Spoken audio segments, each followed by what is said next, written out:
Hebreos obviamente son israelitas, eran gente de religión judía que habían escuchado el mensaje del Evangelio y se habían convertido, habían recibido a Jesús como su Mesías y probablemente estaban bajo una presión muy fuerte, porque en el mundo judío, sobre todo los judíos ortodoxos, si una persona se convierte al cristianismo, su familia la desconoce, la dan por muerta, la borran del libro de los registros de la familia, automáticamente queda desheredada. Era una situación muy, muy difícil. Entonces, vivir en Israel, ser judío y convertirse a Cristo, era estar bajo un montón de presiones de familias, sociales, económicas, lo perdían todo. Y algunos de estos que habían conocido al Señor se sentían tentados a echar para atrás, como que diciendo, me habré equivocado, es mucho lo que estoy sufriendo, es muy alto el precio que estoy pagando por convertirme a Cristo, y vivía más tranquilo, vivía más fácil, pues cuando iba todos los sábados a la sinagoga y no me había complicado tanto la vida. Ante esta situación, el escritor de los Hebreos, inspirado por el Espíritu Santo, escribe esta carta, que es una carta maravillosa, que todos deberían leerla. No es una carta muy grande, pero todos deberíamos leerla, por lo menos una vez para empezar. Y yo sé que usted se va a enamorar y la va a seguir leyendo. Este capítulo 6 tiene varios temas, entonces por eso le digo que no siento como predicar, porque en el capítulo 6 hay como una ensalada de temas, y para mantener un poquito la homogeneidad me gustaría leer todo el capítulo y comentar tema por tema lo que hay ahí nada más. Si no podemos dedicarle mucho tiempo a cada uno de esos asuntos, que todos son muy interesantes, por lo menos llevarnos una idea general de qué es lo que dice ese capítulo 6. Muy bien, vamos a leer el versículo 1 y 2, paramos, comentamos y luego continuamos.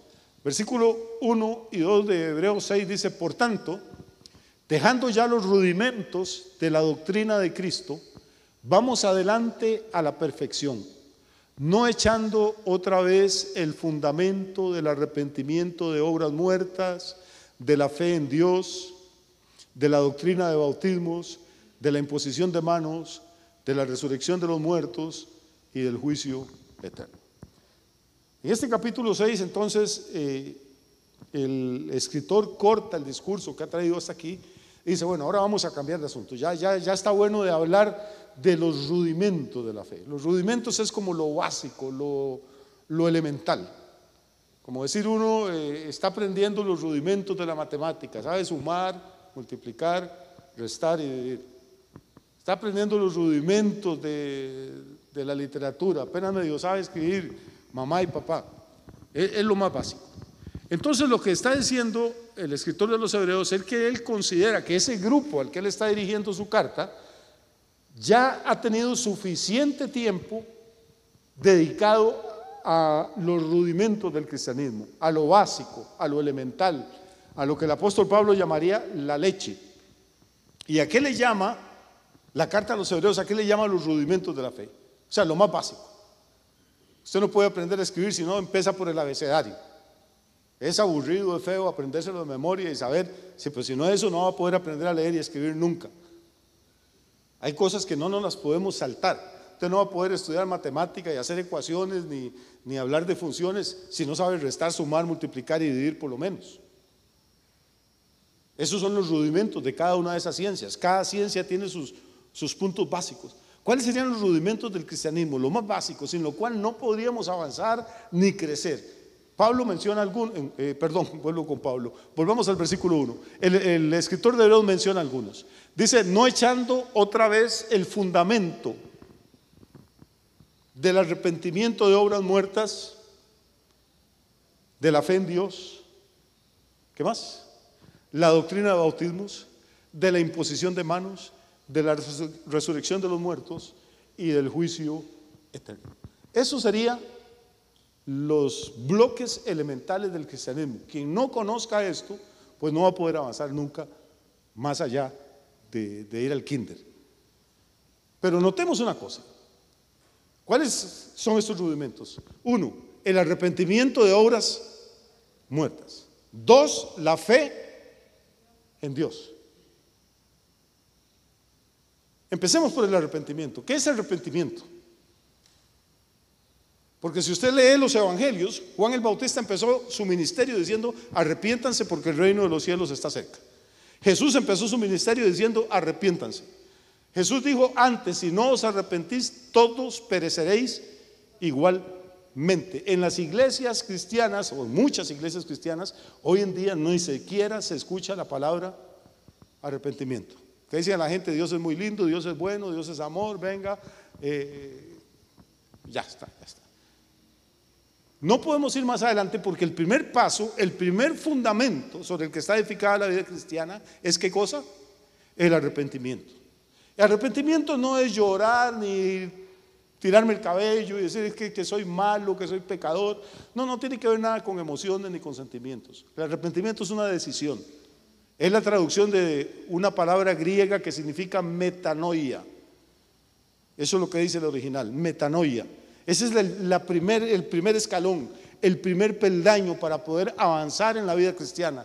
Y el problema es que si las iglesias dejan de predicar el arrepentimiento, entonces si no hemos pasado ni por el primer grado, no vamos a poder llegar nunca al segundo. No importa cuántas canciones nos sepamos, no importa si echamos mucho dinero en la ofrenda, tenemos que empezar por algo. ¿En qué consiste el arrepentimiento? Bueno, número uno, en reconocer que soy pecador.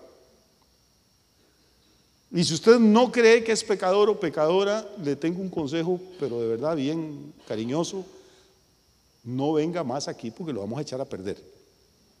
O sea, la iglesia no es para la gente perfecta. Usted no va al médico cuando está completamente sano. Usted no lleva su carro al taller mecánico cuando el carro lo acaba de sacar hace 2 días de la agencia nuevo, de paquete. El taller mecánico es para cuando su vehículo se descompone. El hospital es para cuando su cuerpo no está funcionando como debiera. La iglesia es para personas que reconocemos que tenemos una necesidad espiritual, que hemos fallado.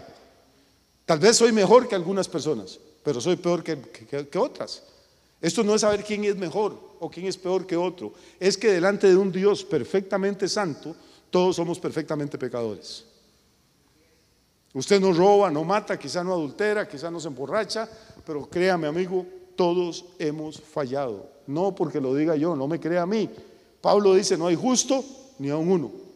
Isaías escribió, dice: todos nosotros nos hemos descarriado, cada uno se apartó por su propio camino. La Biblia dice en el Nuevo Testamento: por cuanto todos pecaron y están destituidos de la gloria de Dios. Eso incluye a su abuelita, que era una viejita muy buena, y a la mía también, que hacía unas tortillas riquísimas con manteca, chancho y sal, pero la viejita también pecaba.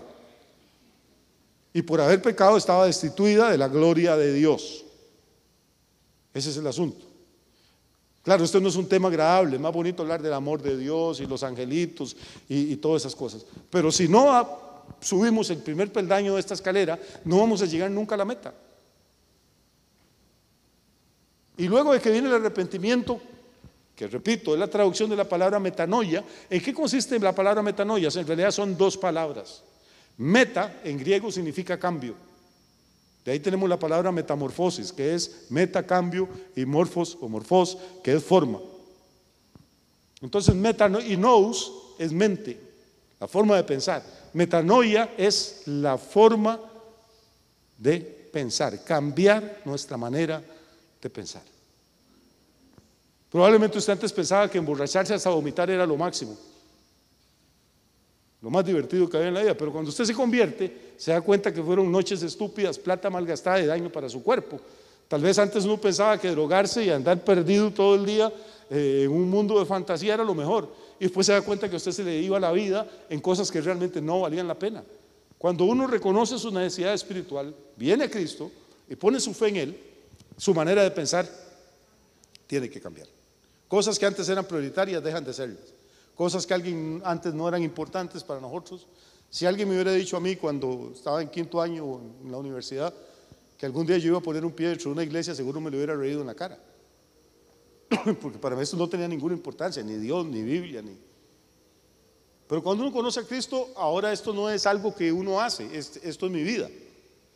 O sea, probablemente podría trabajar en otra cosa o dedicarme a los negocios, pero yo sé que nunca podría ser feliz, porque Dios le cambia a uno la manera de pensar. Después del arrepentimiento, ¿qué viene entonces? El segundo paso es la fe. ¿Pero cuál fe? Porque fe tenemos todos. Hay gente que dice: no, yo no tengo fe, yo no creo en nada. Mentira, es imposible vivir en este planeta sin fe. No sé si alguno de ustedes ha viajado en bus alguna vez. Como todos nacieron en cuna de oro y andan solo en carro, pero casi todos hemos tenido que subirnos a un bus. Cuando yo he subido a un bus y cuando se sube, alguna vez se le ha ocurrido decirle al chofer: oiga, el señor está sentado ahí al volante, usted dice, ¿me podría enseñar la licencia? ¿Cómo sabe usted que ese es el chofer? Nunca lo ha visto. ¿Cómo sabe que sabe manejar?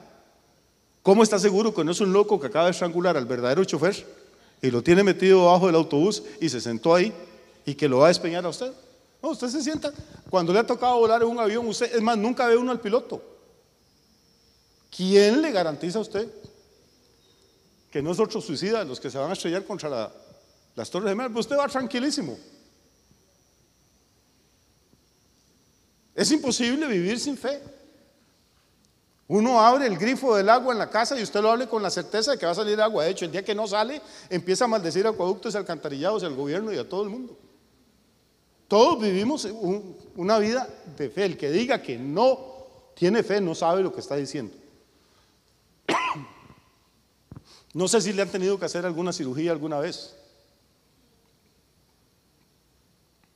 Voy a contarles esto. No tiene que ver nada con el estudio bíblico, pero tengo muchas ganas de contarlo.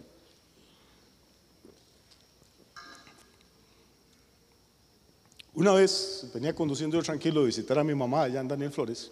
Estaba la feria de la campo de exposiciones, eso lleno de gente. Yo me vine de donde mi mamá como a las 9 de la noche. Venía tranquilo para la casa y de pronto llegando ahí al Brasilia, pasa un carro, hermano, deportivo, me tira una compresión y me adelanta, pero me adelanta por la derecha.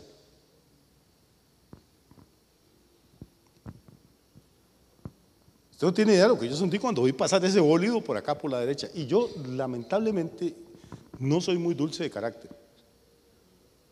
Y cuando el tipo me pasa por la derecha, hermano, yo me paro en el gas del carro mío y empiezo a perseguirlo. Y empiezo a perseguirlo y el hombre da vueltas y vueltas y yo detrás de él. Aquello parecía una película de Hollywood. Y finalmente el tipo llega y se parquea, frena el carro ahí en el parque, donde está más o menos la Reina del Valle. Yo le tiro el carro mío a la par y yo que me bajo del carro y frena otro carro y era una patrulla de la policía. Un momento ninguno se mueva. Bueno, no quiero cansarlos con el cuento. Llaman al tránsito que le hagan la alcoholemia a los dos, tenían que hacerlo. Gracias a Dios no me había tomado por ni un agua dulce. Y el otro tipo venía hasta las manitas. Y no solo hasta las manitas, tenía que venir drogado. Porque lo que estaba haciendo era imposible. Y gracias a Dios también, el tipo me adelanta y yo no vi que el carro que venía detrás mío era un carro de la fuerza pública. Y uno de los policías dice: no, yo venía en el cajón, o sea, contraviniendo todas las leyes, pero él venía en el cajón. Dice, y yo vi qué fue lo que pasó. Pues yo fui, me hice la prueba, me vine para casa tranquilo. Al señor se lo llevan para la cárcel y duerme esa noche en la cárcel y le detienen el carro y tienen que pagar un multón. Después me entero que es médico. Pero después tengo que hacerme una cirugía. Me interno en la clínica, me ponen primero una inyección como para sedarlo a uno. Y cuando estoy así como muy feliz en la quinta nube, entra el tipo con una mascarilla. Y cuando ya yo me voy a ir de este planeta, hace la mascarilla así. Y ahí viene quién era.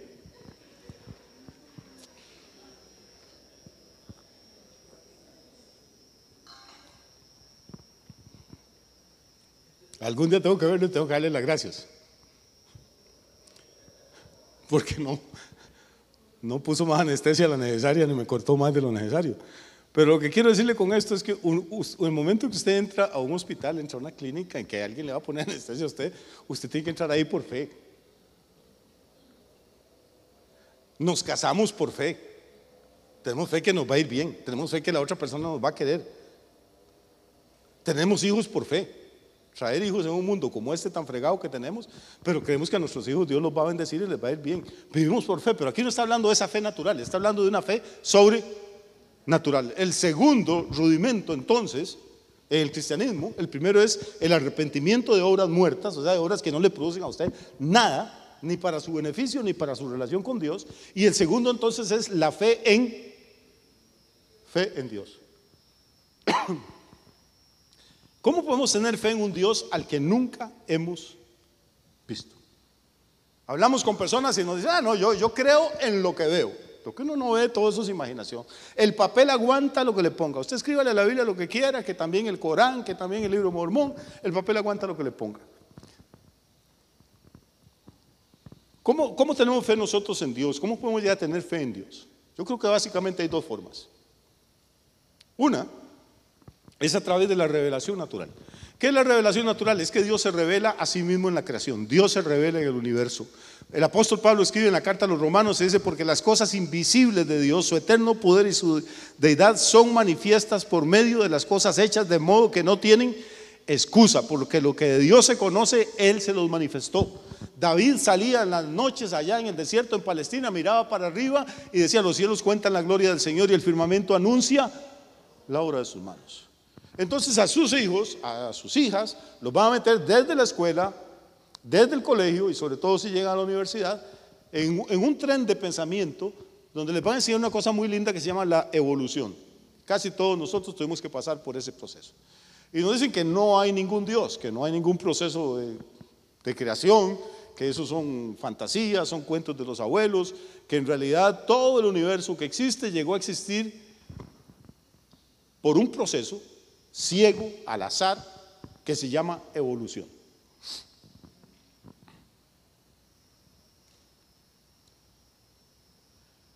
Y luego pues hay una teoría que es la más conocida que se llama la teoría del Big Bang o de la gran explosión. Todo este universo infinito que tenemos de miles de millones de galaxias, dicen ellos, una vez toda esa materia y toda esa energía estuvo contraída.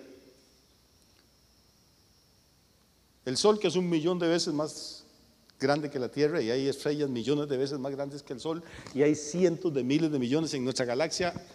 Hace 5 años decían que había 200.000 millones de estrellas, ahorita dicen que hay 300.000 millones en esta galaxia, y hay millones de galaxias que se conocen y no se sabe cuántas más allá. Le dicen a usted que todo eso estuvo comprimido, todo, en una pelotita como una bolita de vidrio, como una bolincha, y que un día eso hizo bang, por eso es el Big Bang. Todo eso explotó y de ahí salieron las estrellas, los soles, los helechos, las tortugas, los tiburones, las jirafas, usted y yo. ¿Qué cosa tan maravillosa? Eso es ciencia. Pero si usted dice que hay un creador, usted es un estúpido. En realidad la persona que cree en la evolución tiene tanta fe como la que yo tengo. Por eso le decía que es imposible vivir sin fe. Nada más que el segundo rudimento del cristianismo dice que no es fe en la evolución, ni en la suerte, ni en el azar, sino fe en Dios, que hay un Dios poderoso, sabio y santo que creó el universo que nosotros habitamos. Si usted quiere acabar con la discusión con todas estas personas de mente disque científica, nada más pregúnteles, y si quiere amargarles el día, déjenlos que cuenten todo el cuento de cómo explotó la pelotita, y cuando ya van terminando la historia, dígale, oiga, ¿y la pelotita de dónde salió?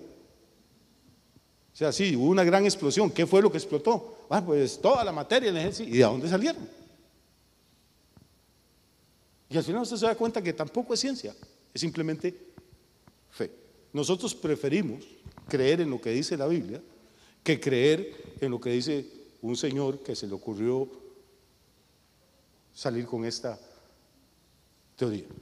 Y el problema no es solo de dónde sale el universo, es que después está bien, aceptémosles. Todos los planetas y todo eso se hicieron solos. Pero ¿y la vida? Es que primero éramos como amebas y después evolucionamos a trilobites y después evolucionamos a dinosaurios y después fuimos primates y ahora somos humanos. Genial, genial. Entonces usted no es nada más que una ameba evolucionada. Si le da tiempo a una ameba suficientes millones de años, se va a convertir en Einstein, se va a convertir en Picasso. Es maravilloso, eso sí es ciencia. Todo el sistema moderno de educación está diseñado para alejar a la gente del segundo rudimento del cristianismo, que es la fe en Dios, y para alejarlos del primero, que es el arrepentimiento de obras muertas, porque lo que está diseñado es para enseñarle a sus hijos, a sus adolescentes, que nada es malo, que nada es pecado, que usted puede probar de todo, que si es lesbiano está bien, si es gay está bien, si es transexual está bien. Hay un montón ahora de cosas que ya uno no sabe ni qué significa. Nada es malo, todo está en la mente, no hay ningún Dios, usted puede hacer lo que quiera, experimente, pruebe. Entonces usted se da cuenta que por un lado la Biblia dice que esto es lo más básico del cristianismo, el arrepentimiento de obras muertas, la fe en Dios, y por otro lado todo el sistema social, la cultura popular y todo lo que hace es conspirar para destruir estos dos primeros escalones. No sé si me estoy explicando. No. Pasemos a ver qué más, porque yo creo que hay más. Dice que el tercero de estos rudimentos, volvamos al versículo 2, perdón.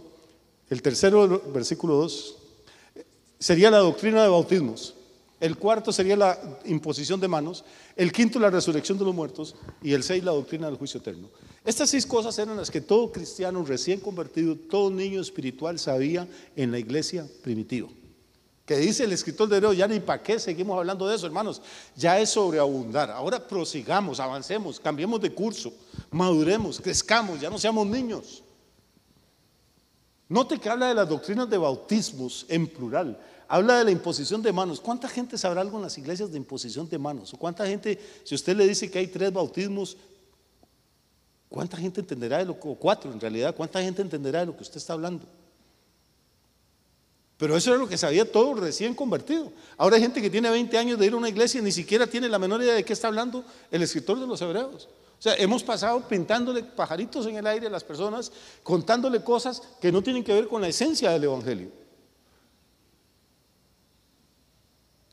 Y si queremos que haya de verdad un cambio en nuestra sociedad, y si queremos defender los valores en los que hemos creído, qué sé yo, la familia, la fidelidad, la honradez, la integridad, el respeto, que yo creo que son cosas, necesitamos volver a lo básico. Volver, me da pena decir esto, pero tenemos que volver a los rudimentos. Para el escritor de los Hebreos era muy fácil decir, hermano, ya ustedes saben todo eso, sigamos adelante. Pero la realidad de la iglesia de Cristo en el siglo XXI es que en realidad no. La mayoría de la gente no sabe nada de eso. Los cultos se convirtieron en un show de luces, de máquinas de humo, de artistas. La gente dice que es cristiana porque va a los conciertos. Usted ve a las hermanitas en Cristo en un concierto con un cantante cristiano, más si es guapo, gritan y les dan yellos y se desmayan igual que si estuvieran escuchando a los Beatles. Y estiran la mano para tocarle el pantalón campana al cantante y las mismas payasadas. ¿Qué tiene que ver eso con el evangelio? Pero si usted le dice a la gente que va a hacer un retiro y que va a ayunar y que van a estar estudiando la Biblia 6 horas al día, la gente dice, santísimo Dios, 6 horas al día, ni lo permita tatica Dios, yo me quedo en la casa mejor, que Dios los acompañe.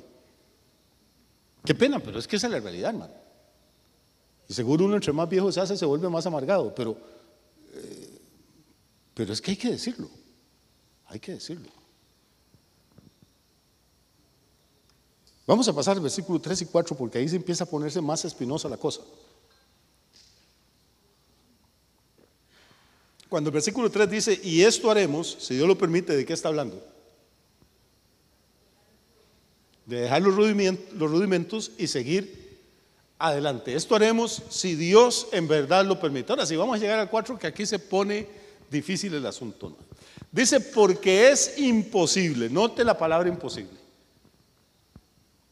Es imposible. En la Biblia es un poco extraño encontrar la palabra imposible, porque ahí pasan cosas rarísimas. Pero dice, porque es imposible que los que una vez fueron y fueron hechos partícipes del Espíritu Santo, 5, y asimismo gustaron de la buena palabra de Dios y los poderes del siglo venidero, y recayeron, sean otra vez renovados para arrepentimiento, crucificando de nuevo para sí mismos al Hijo de Dios y exponiéndole a vituperio. Créame que estos 3 versículos son complicados, hermano.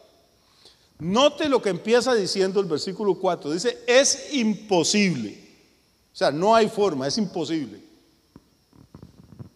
Que los que una vez fueron iluminados y gustaron del don celestial y fueron hechos partícipes del Espíritu Santo.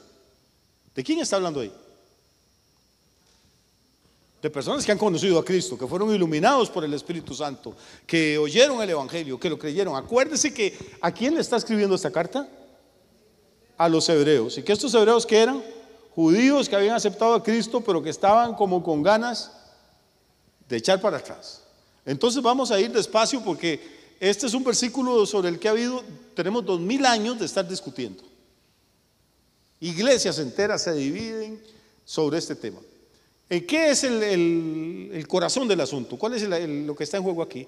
La pregunta es esta, simplemente lo que generan estos 3 versículos es esto. ¿Es posible para una persona que ha sido salva perder la salvación? La pregunta no es si la salvación se pierde, la salvación nunca se pierde, el que se pierde es la persona. La pregunta correcta ¿es posible que alguien que conoció a Cristo, que se arrepintió, que puso su fe en Dios, que gustó de la buena palabra de Dios, que fue iluminado, que recibió el Espíritu Santo, es posible para esa persona, si se aparta,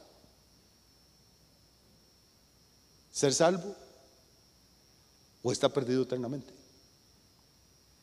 Y créame que podríamos llenar este templo con filas y hileras hasta el techo, y probablemente no cabrían los libros que se han escrito sobre este tema, y gente mucho más inteligente que nosotros.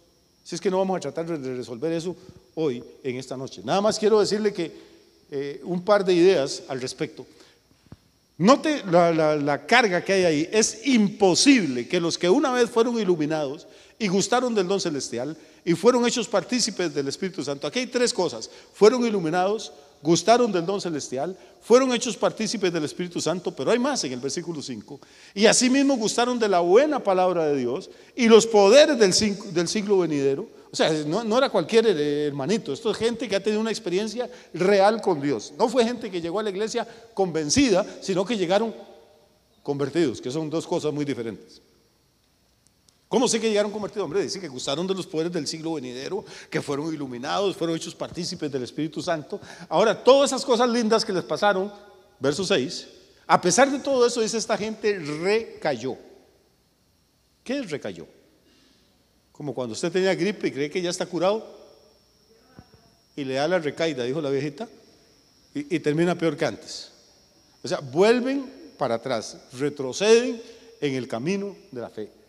Entonces, ¿cómo empezaba el versículo 4 diciendo? Decía que era imposible que toda esta gente, volvamos al 6 por favor, es imposible que los que pasaron por todas estas experiencias y recayeron sean otra vez renovados para arrepentimiento, crucificando para sí mismos al Hijo de Dios y exponiéndole a vituperio. Entonces, cuando una iglesia o un teólogo o un predicador cree que la salvación se pierde, pues inmediatamente le tira usted encima este versículo. Yo no me voy a meter ahora si yo creo o no creo, eso lo podemos dejar para mañana o para otro día. Pero antes de ir adelante quiero decirle algo. Cuando la Biblia dice recayeron, ¿recayeron en qué?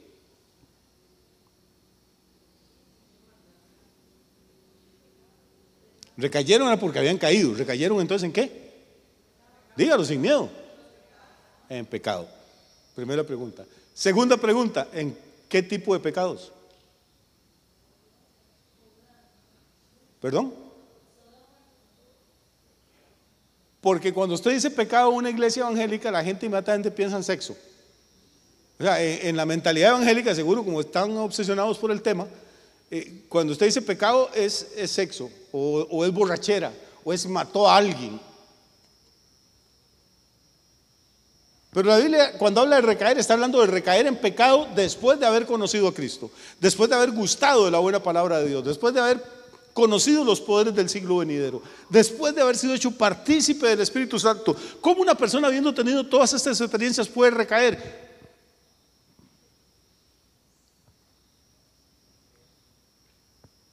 Pues recaemos, hermano. Y el que le dice a usted que no, que después de conocer a Cristo no ha pecado nunca, hágale la cruz y se aparta, porque le está mintiendo. La Biblia dice, el apóstol Juan escribe, dice: hijitos, estas cosas les escribo para que no pequen. Esa es la voluntad de Dios. Pero si alguno hubiera pecado, abogado tenemos para con el Padre, a Jesucristo el justo. Entonces, según esto, vamos a ver si puedo desarrollar mi argumento y si logro que usted no se me duerma. Una persona que conoció a Cristo, que participó del Espíritu Santo, que gustó de la buena palabra, quizás hasta la predicó, y cae en adulterio o cae en fornicación, según este versículo, ¿qué es lo que le pasa?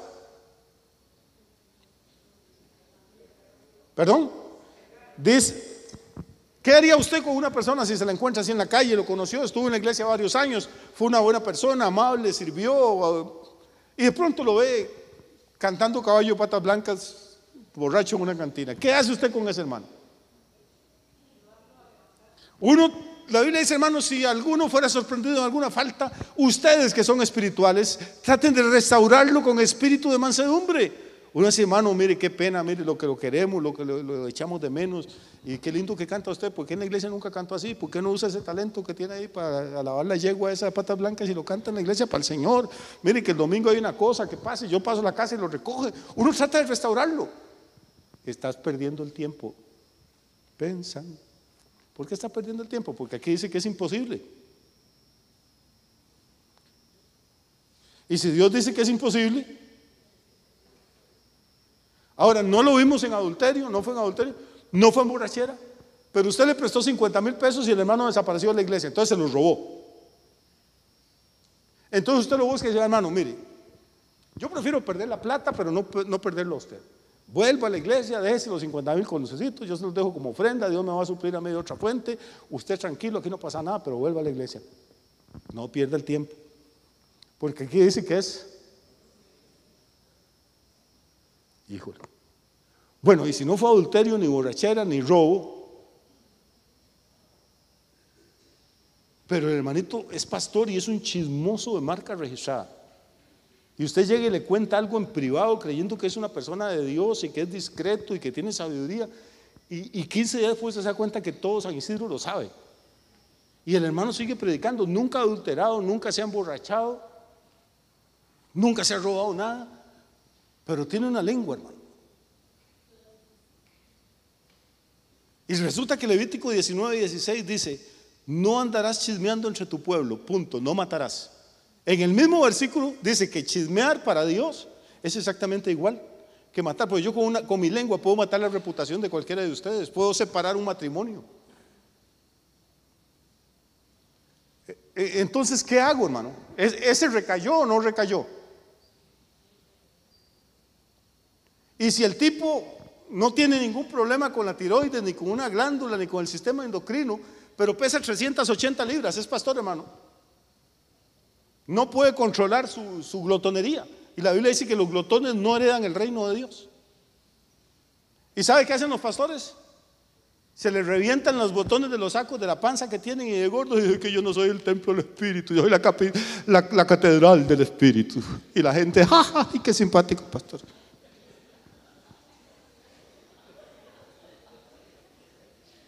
Y la misma Biblia que dice que los borrachos no heredan el reino de Dios, dice que los que andan en comilonas tampoco. Entonces, ¿ese cayó o no cayó? Entonces, ¿quiénes recayeron y quiénes no recayeron? ¿Quiénes están destituidos y quiénes no? ¿Para quiénes es imposible? ¿Para quiénes es posible? ¿Cómo no es tan fácil?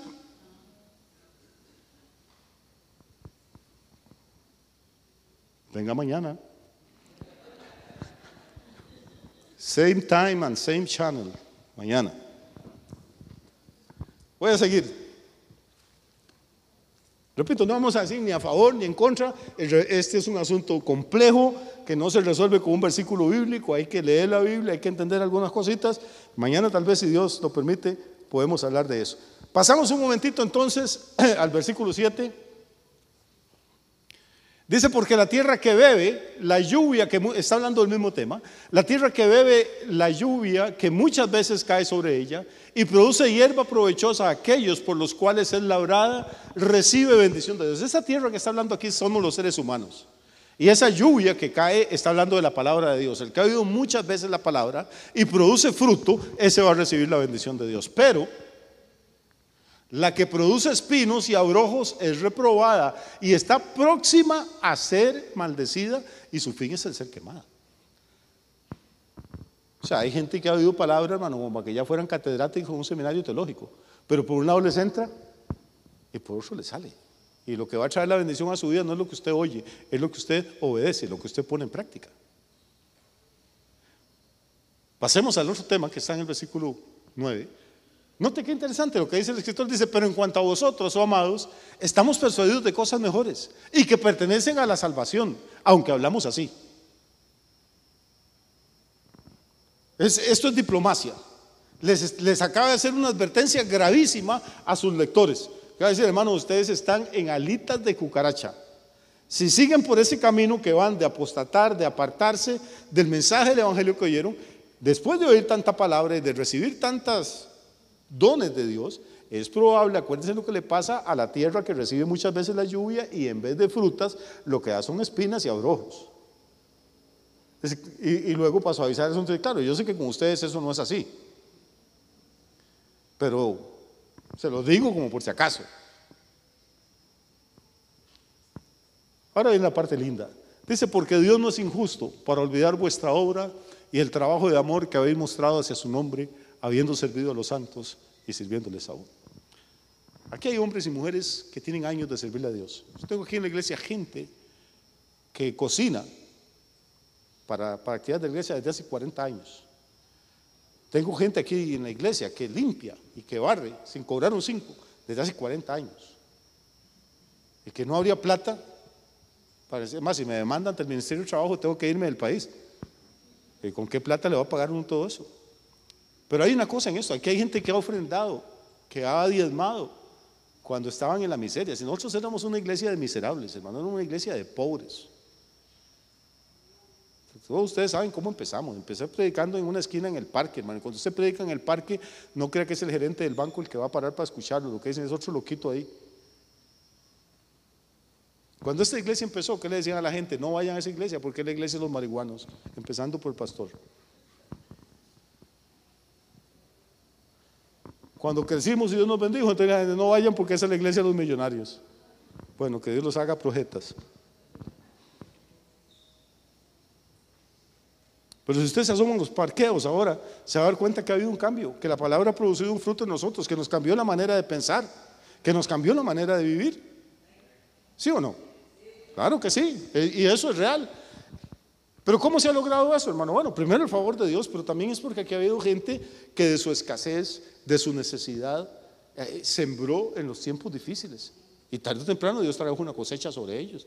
Si tuviéramos que pagar todos los trabajos que se hacen en la iglesia, hermano, y contratar personal, no habría presupuesto que alcanzara.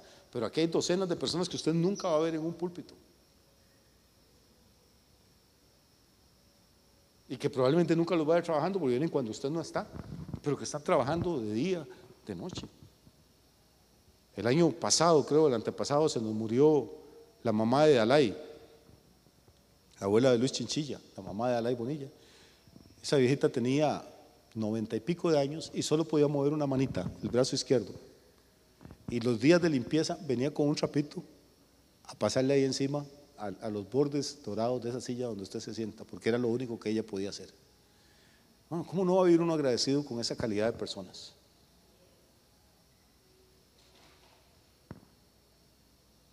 Pero note, si uno es agradecido o no es agradecido, pues al final eso no importa. Pero note lo que dice el verso 10, dice, porque Dios no es injusto, el 10. Dios no es injusto para olvidar vuestra obra y el trabajo de amor que habéis mostrado hacia su nombre, habiendo servido a los santos y sirviéndoles aún. Aquí no hay nadie perfecto, pero todos tarde o temprano por la misericordia de Dios hemos podido hacer algo, servir algo, abrazar a alguien que estaba deprimido, ayudar a alguien que estaba en necesidad, darle una palabra de ánimo, de consuelo, de aliento a una persona. Y muchas veces hemos hecho cosas buenas para bendecir a gente. Yo sé que usted también las ha hecho. Y muchas veces la misma gente a la que usted bendijo y ayudó le da la espalda o le clava un puñal. Y al final uno dice, pues la gente es tan ingrata que la verdad que no vale la pena. Hermano, nunca haga nada por las personas, porque los seres humanos tendemos a defraudarnos unos a otros. Pero cuando haga algo para alguien, para quien sea, hágalo no por esa persona, hágalo por el Señor. Y lo que dice este texto es que Dios no es injusto. La gente puede ser injusta, la gente puede ser ingrata, Dios nunca. Y Dios tiene una memoria fabulosa. Dice, Dios no es injusto para olvidar vuestra obra y el trabajo de amor que habéis mostrado hacia su nombre, habiendo servido a los santos y sirviéndoles aún.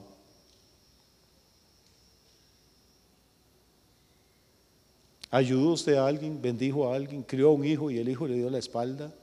¿Fue una buena esposa con su esposo y el tipo era un ingrato? ¿Fue usted un buen empleado y le dieron el ascenso o el aumento salarial a otra persona? No se amargue, siga siendo una buena persona, siga haciendo las cosas con excelencia, porque si la gente no lo reconoce, hay uno que no es injusto y que tiene una memoria maravillosa y él nunca va a olvidar nada de lo que usted haga para servirle a él o para servirle a la gente que está en necesidad. Amén. ¿Terminamos esta vaina?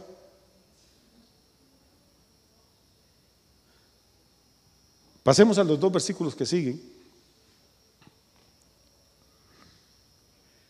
Dice: pero deseamos que cada uno de vosotros muestre la misma solicitud hasta el fin, para plena certeza de la esperanza.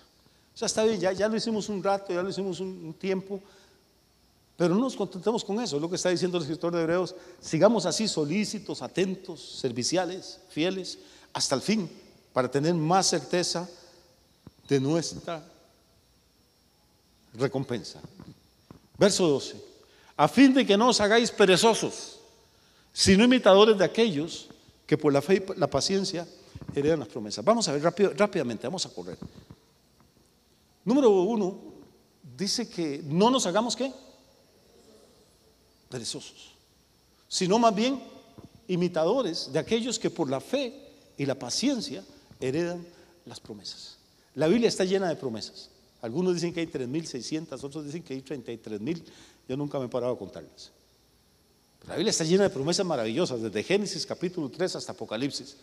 Pero no sé si a usted le ha pasado, pero a mí sí, se lo voy a decir en confianza, que no salga de acá. Pero hermano, hay promesas por las que yo le he pedido a Dios y parece que le caen a todo el mundo y a mí. Y a mí no. No sé si le ha pasado a usted alguna vez, hermano. Y recito el versículo y le zapateo encima. Aquí parece que hay 3 claves para alcanzar las promesas. Y repito, voy a correr. Si está tomando notas, tome notas. Y si no, pues use la memoria. Número 1, para heredar uno las promesas, para que dejen de ser papel y tinta ahí en un libro y se conviertan en realidad en nuestra vida, la primera cosa que tenemos que aprender es a ser imitadores. Ahí lo dice, ¿o no? Dice: a fin de que no os hagáis perezosos, sino que imitadores. Esa es una mala palabra. Y no, imitador, no, qué feo la gente que imita. Hay que ser original. Bájese de esa nube, papito. No hay nadie original. Ya todo está inventado. Todos somos imitadores, lo aceptemos o no lo aceptemos, lo sepamos o no lo sepamos. Todos tenemos figuras que son figuras modélicas en nuestra vida, y a veces consciente y a veces inconscientemente pues queremos ser como esas personas. Todos estamos controlados desde adentro por figuras, por modelos. El asunto no es si somos imitadores o no. El asunto, lo que va a hacer la diferencia entre ser mediocres o ser excelente, es a quién decidimos imitar. ¿Cuáles son los modelos que usted elige? Vamos a ver, no me voy a meter con nada de esto, por favor, no se sientan ofendidos ni ofendidos. Se lo voy a decir en buena onda.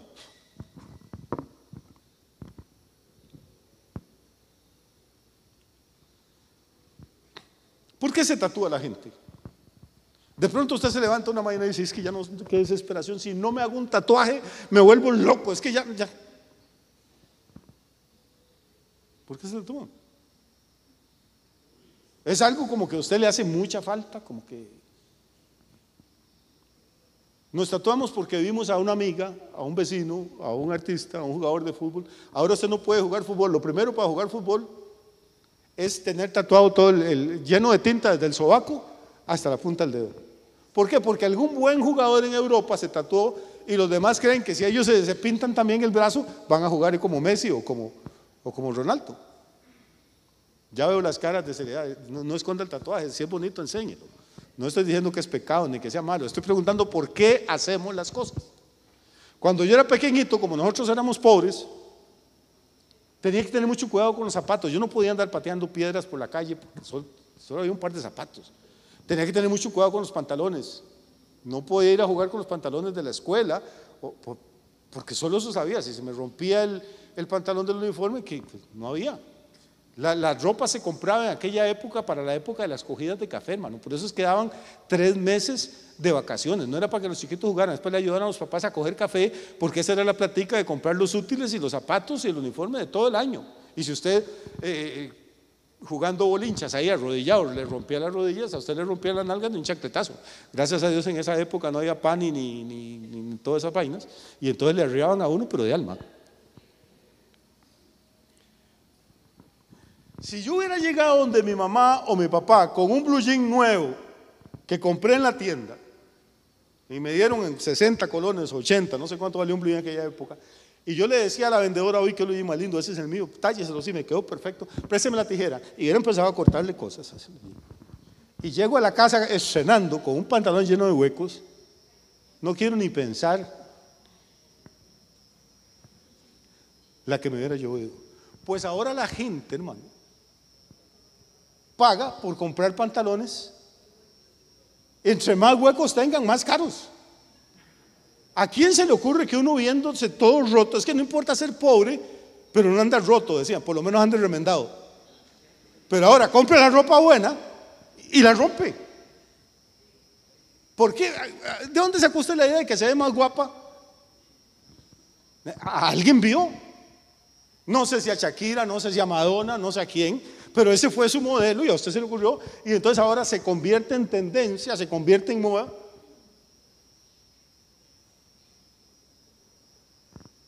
Repito, gustos son gustos, yo respeto eso. Lo que estoy cuestionando no son los gustos de las personas, lo que estoy diciendo es, tenemos roles, todos tenemos modelos. Yo entre más pasan los años, más me parezco a mi papá. A veces me estoy peinando y me asusto. Creo que el viejo está ahí atrás. Y no, soy yo. Y trato de evitarlo y trato de no hacer los gestos que él hace y todo, pero termino haciéndolos. No sé si eso es bueno o es malo, repito, no me estoy metiendo en esas cosas. Lo que estoy diciendo es que todos tenemos modelos. Y aquí una primer clave que nos da, si queremos alcanzar las promesas y la bendición de Dios, es que tenemos que elegir bien a quién queremos imitar. ¿Sí? Entonces dice, sean imitadores, sí, está bien, no hay nada malo imitar, pero sean imitadores de aquellos que por la fe y la paciencia heredan las promesas. La Biblia está llena de ejemplos espectaculares, de hombres que se levantaron contra el sistema, de hombres que se rebelaron contra el sistema, de guerreros, de poetas, de músicos, de escritores, de mujeres extraordinarias. ¿Qué chiste tiene imitar a una Madonna, una pobre señora ya casi? No, es que ya no sé ni qué decir. Lady Gaga salió desnuda y se hizo un vestido con bistecs de res, colgando. ¿Ese es el modelo suyo?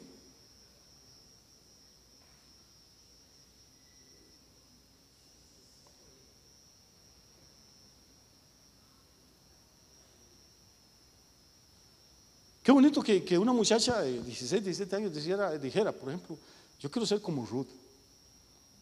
Entonces una mujer con un nivel de lealtad, con una cosa increíble, que le dijo a su suegra, bueno, usted me puede despachar a mí, pero yo no la voy a dejar, vaya usted donde vaya, yo la voy a seguir, su pueblo será su pueblo, donde a usted la entierren, a mí me van a enterrar ahí. Esa es la clase de mujer que yo quiero ser, esa es la clase de hombre que yo quiero ser. Un tipo como David que podía pelear por lo que él creía, que podían rebelarse, que no querían ser masa, que querían distinguirse, pero no por andar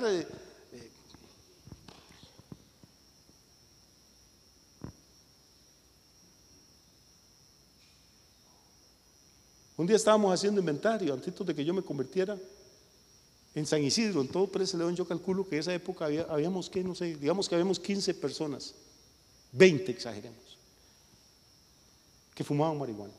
Esos éramos los malos del pueblo. Bueno, la marihuana le decía a usted que lo podía convertir en sátiro, en violador, en asesino. Y un día, no sé si Jenny estuvo en esa reunión, como en San José piensan que aquí todos andamos con taparrabo, vinieron del Ministerio de Salubridad Pública de San José a darnos una charla sobre los peligros de la droga. Y la dieron en el cine Paulina, que quedaba frente al parque.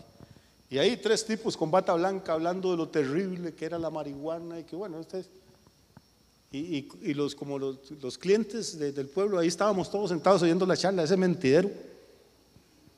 Ustedes pues ni sabían lo que estaban hablando y contándonos a nosotros. Y de pronto en media charla sacan unas bandejas y empiezan a pasarlas, que las pasen de atrás para adelante, para que los jóvenes del Colegio UNESCO conociéramos las drogas. Picadura de marihuana, un cajoncito, boletas para enrolar en la otra, puros enrolados en la otra, pastillas acá, y que la empiezan a pasar de adelante para atrás. Cuando llegó las últimas bandejas, llegaron atrás y oyó un grito: nadie sale. Faltaba de todo ya en las bandejas. Nadie sale de aquí, vamos a pasar las bandejas de atrás para adelante hasta que lleguen llenas. Nunca llegaron llenas, al final no quedaron.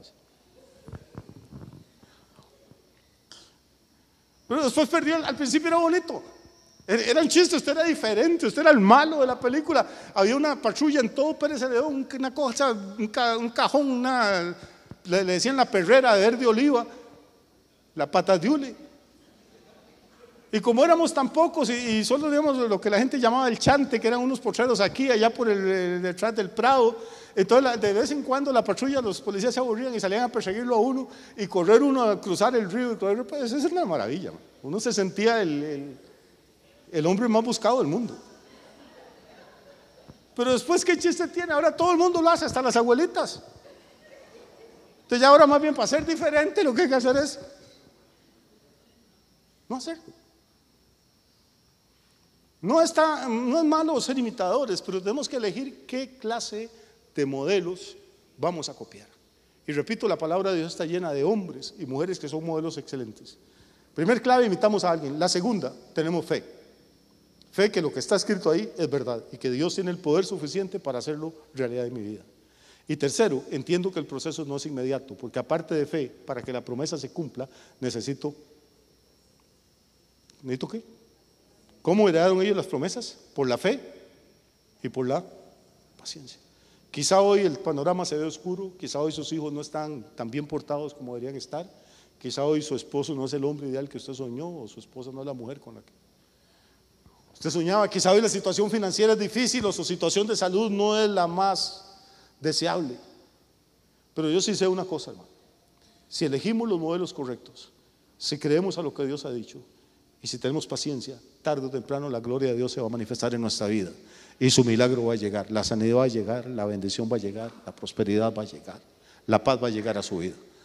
En este momento puede que todo se vea nublado, que todo se vea oscuro. Dios no trabaja instantáneamente, trabaja con procesos. Si Dios quiere un árbol de guapinol, no lo manda desde el cielo. Hay que sembrar una semilla de guapinol, o ahí cae. Y pasan 10, 15, 20 años, hermano, mientras aquella cosa crece y produce. Pero al final no va a tener solo un guapinol, va a tener miles. Pobre gente que está en otros países y no sabrá qué es un guapinol, pero después les explico. Cuando Dios quiere hacer algo en nuestra vida, no es que yo me arrodillo a orar hoy y mañana ya llegó el ángel con la respuesta. Dios me mete a través de un proceso. Y a ninguno nos gustan los procesos. Pero sin paciencia no hay recompensa. ¿Me estoy explicando? No se canse de hacer el bien, no se canse de ser una buena persona, no se canse de bendecir a la gente, no se canse de adorar a Dios, no se canse de servirle a Dios, no se canse de congregarse. No eche para atrás, ese es el mensaje del libro de los Hebreos, porque la bendición puede estar mucho más cerca de lo que usted se imagina. Padre, te damos muchas gracias, estamos felices de que nos hayas permitido estar esta noche como amigos, como familia, compartiendo un ratito de tu palabra, cantando, celebrando, Señor, tu perdón, tu salvación, tu misericordia. Gracias por ayudarnos a entender que somos necesitados de tu gracia, que somos necesitados de tu favor constantemente, que eres tú, Señor, el único que puede limpiarnos, salvarnos y darle propósito a nuestra existencia. Bendigo a cada hombre y cada mujer en esta casa, bendigo a los que nos están siguiendo en otras naciones, bendigo a los que se quedaron en sus hogares, los que están trabajando en el hospital, en otros lugares, los que están de viaje. Sé con ellos también, Padre, guardándolos y protegiéndolos. Y ponemos en tus manos la semana que va a empezar dentro de pocas horas. Por favor, bendícela, que sea una semana de buenos encuentros, que sea una semana donde tu presencia, tu amor, tu Espíritu Santo traigan paz, fortaleza, gozo a nuestro corazón, y que nos permitas el privilegio de ser de bendición para alguna persona en esta semana que viene, Padre. En el nombre de Jesús. Amén. y a mí. Que Dios les bendiga, muchas gracias por su paciencia.